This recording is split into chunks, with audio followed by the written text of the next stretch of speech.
members! Naku, minsan talagang sobra-sobra sa trabaho. Brother Fernan and Sister!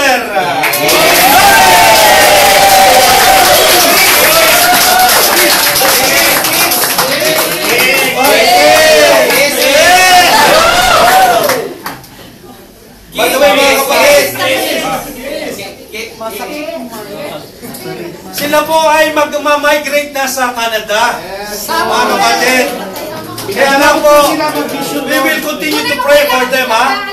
Another venture, another task na binigay sa kanya ng Panginoon. Amen. Sila po yung ating dating unit head na sobra-sobra ang suporta sa ating community.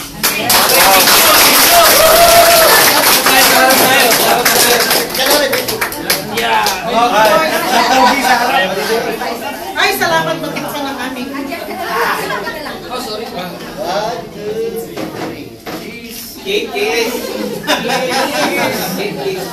Okay.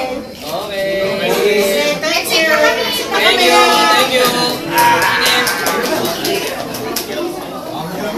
Okay, may iwan muna po yung unit. Yung mga unit. Ito unit. Ay!